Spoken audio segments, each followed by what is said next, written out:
Now, Mike Brown said that everybody's going to be starting off essentially on a clean slate for the 2025-26 season. But it seems from the early practices that Josh Hart may already be out of the starting lineup. Hit that rock. Before we get started, make sure to hit the like, subscribe to the channel, make sure to hit the dark notification bell to get each and every notification for each and every video I put out there. It's your boy G Legion Knicks. Let's get it. So, the first practice for the New York Knicks seems as if guys are in some good spirits. You had Mike Brown out there running with the players. Something that he did with the Sacramento Kings, where he's running and he's rah rah rah, and the guys getting hyped up, doing drills, suicides and stuff. I guess guys, hyped up. I'm not trying to hate on it. It's just like some of that rah rah stuff. It's cool. It might die out, but it is what it is. And Mike Brown came out and said that, look, everybody's gonna be on equal footing. No one has a place here or there, which I think is BS. Because you're gonna start Jalen Brunson off the bench if Tyler Kolek comes in and has a better camp than him, really. But that's what he stated. Now, interestingly enough, if you look at one of the shots, now this is when Karl-Anthony Towns was taking the free throws, I think to basically bail out the squad from doing suicides and running anymore. Pay attention to whose jerseys were colored a certain way, and it seems as if, just my guesstimation. When you look at the jerseys, the guys who had blue jerseys, Karl-Anthony Towns, OJ Anunoby, Jalen Brunson, Mikal Bridges, and Mitch Robinson. And the people who did not have those blue jerseys, the guys who had gray jerseys, Eric Purdy, Miles Brittlesteins, Yabusele. It looks like Malcolm Brogdon as well, but Brogdon looks like he may have a black jersey, so I could be wrong. Is that McCullough?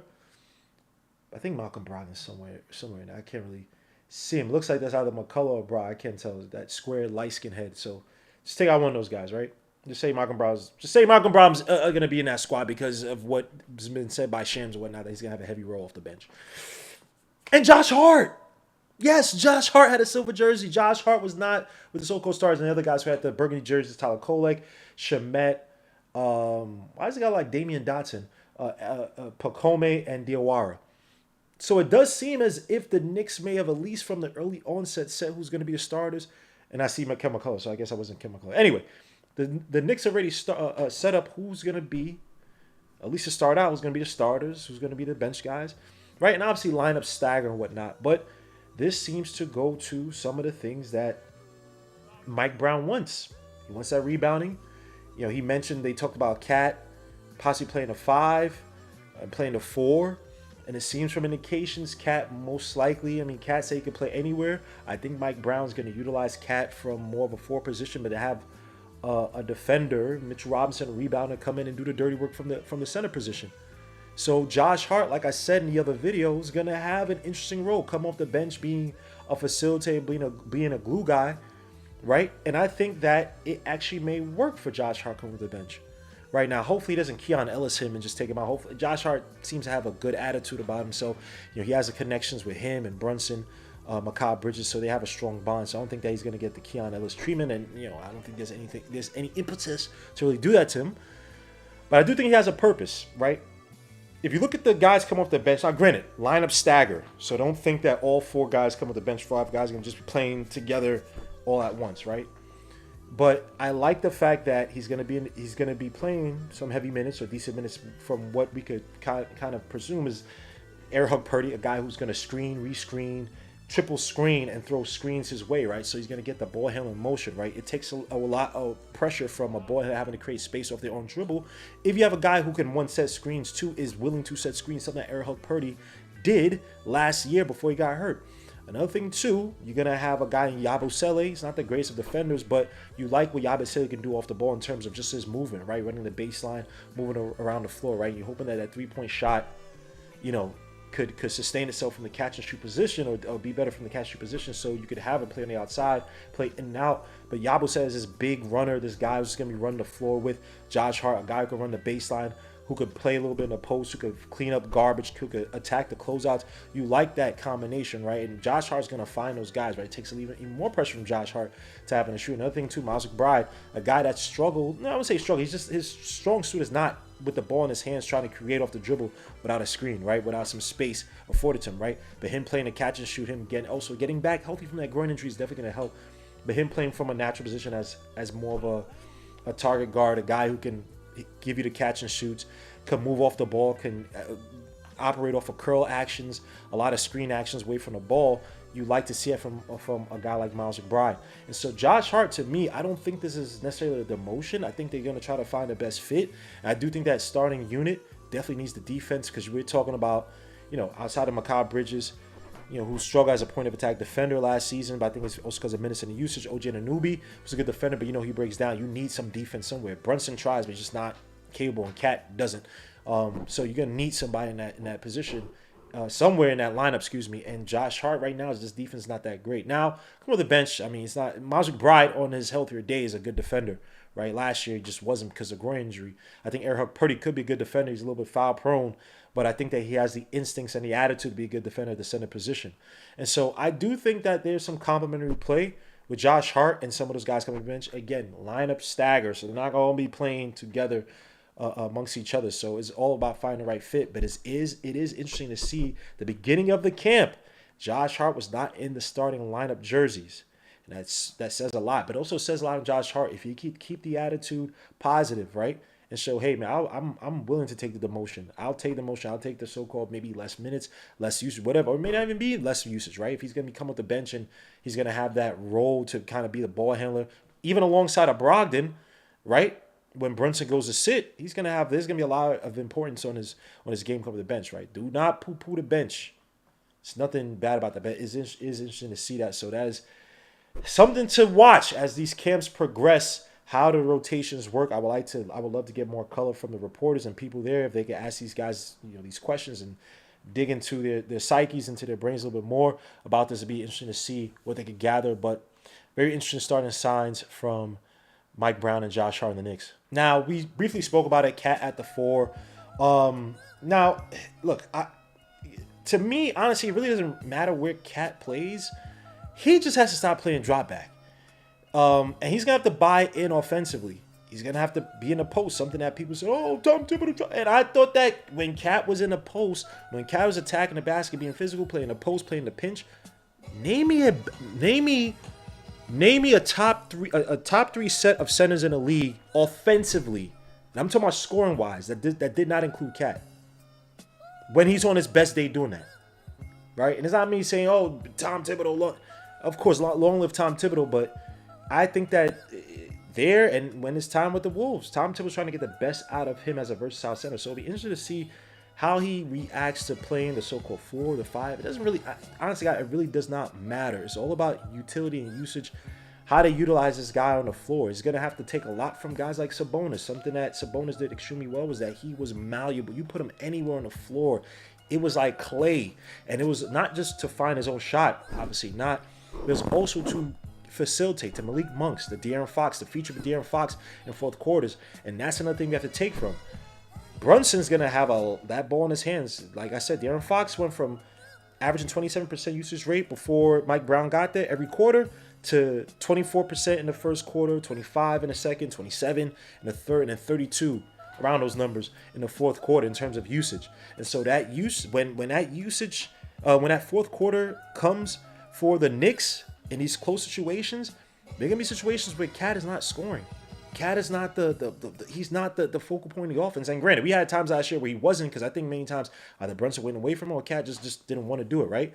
But Cat is gonna have to have a role where it's like, look, we need you to score as well too, but you gotta be not Jokic, but you gotta be a plus multiplier for everybody on the floor. That's how these off-ball systems work. Granted, you get into the fourth quarter, your guards typically you play a two-man game, your best players typically have the ball in their hands, right? But third quarter, fourth quarter as well too, to get those easy buckets before Brunson comes back into the fourth quarter, to get everybody in a sense of flow that you hope carried on for the first quarter, Cat's going to have to sacrifice his game offensively and has to commit a lot more defensively as well too, if this is going to work. Whether he plays a 5 or the 4. Now, Mitch Robinson obviously going to be his cover, but maybe games where you want to play a little bit small. Now, granted, Cat's not small, but you may want to have a Yabusele in there if he's having a really good game, right? If for whatever reason, he's playing really well, he's attacking his man really well, and he's just having the best of his defender, right? Maybe you have a Yabusele. I don't know. But if Cat can show you something a little bit more defensively, he can show me what he did defensively against the Celtics.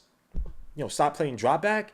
Maybe you have some lineups where you can play the 5, and you play with a smaller lineup for the rest of the guys from the 1 through 4, and exploit the offensive abilities. So it's up to Cat, but honestly, really, Cat can play anywhere on the floor. It's up to him and his mentality and his devotion to doing so. Last but not least, man, we gotta talk about Eric Purdy. Why is nobody talking about the potential behind this kid? This guy is, he tries on defense. I think he has a good attitude on defense. I love the fact that he's a screen fiend. Name me the last time besides Taj Gibson, which is why Tibbs played him a lot, even though he was 80 billion years old. Why he played Taj Gibson? Because the guy would set screens. Eric Purdy, say what you want. When he was here, screen, screen, screen, screen. You coming down the floor as a guard, going after the half-court line, you already got a screen from Hug Purdy. There were times where Brunson last year in the playoffs was screaming at Mitch, or mad because Mitch did not set the screen. Mad because Mitch was supposed to come and set the horns action and wasn't there in time. And Brunson is there dribbling the ball 15 seconds. Like, bro, we got to get into a set. Where are you? Cat, I mean, they had a 2-man game too, but as the season weared down, Cat would just be opposite on a weak side, away from Brunson, away from the ball handler. Eric Purdy, say what you want. Re-screen fiend. Underrated passer. I ain't saying his post-up game is great. It's okay. It's something to work with. He tries. It's not the ugliest. And he can also move to the basket well. He has a great sense of spacing. Has a great sense of movement. Watch him in the pick and roll. Not just when he sets the screen, where he's just setting the screen. But watch him roll to the basket. The timing is there. The finishing is there. You know who he can take a page from? If he can freaking develop a baby jumper or something like that? Domantas Sabonis. We got to talk about the project that lies before Mike Brown and getting Eric Purdy to even be 50%, 60%, 65, 70% of a Domantas Sabonis. Domantas Sabonis, say what you want. I think one of the most versatile offensive players in the league. Defender is not a good defender. But if you look at his career, being under Nate McMillan, Bjorkgren, I'm butchering the name. All those coaches, Carlisle, Mike Brown, with the Thunder, all those coaches, these guys had to play multiple positions, multiple roles. Nate McMillan is more so in the post, with the Pacers, right? Abusing the post. When Bjorkgren is there, they're using the top of the key, attacking the basket from top of the key, being a facilitator, ball handler, everything. Even though he was doing some of that with Nate McMillan, but the big thing with Bjorkgren was the handoff action, right? Goes over to the Kings. Well, he's with Carlisle. Carlisle utilized him a little bit similarly, but more so in that post-up role, right? And he's never a good three-point shooter, but you didn't really need that. He was just that too good of a offensive player all around. And then he goes over to the Kings. Mike Brown, this guy had this guy in the low post to pinch everything. Had this guy doing everything for that team. Dribble handoffs. Had some of the best dribble handoff actions in the league. Running all these concepts. Split action. Motion strong. Princeton offense concept. All these off-ball concepts to get guys easy buckets. You know who's at the center of that? Domantas Sabonis. If I'm Mike Brown and I got Eric Purdy, who's a willing passer, can move off the ball well, can finish at the basket, plays fearless, I'm telling you to watch the Domantas Sabonis tapes, bro. You got to be here in the pinch. This guy comes around. I want that split action. I want you to find the cutter. I want you to be the passer here. When you see these guys, who you passing the ball to and why? I want you to set the screen. I want you to rank top 15 in screen assists this season for the amount of minutes you playing. Top 10, top 15 in screen assists per game. Everything, bro. Post-ups, bro. I want you to have a better post-up, your footwork. All that stuff got to be better. Little baby jump shot, everything. If you have to foul line, I want you to hit a little baby jumper, boom.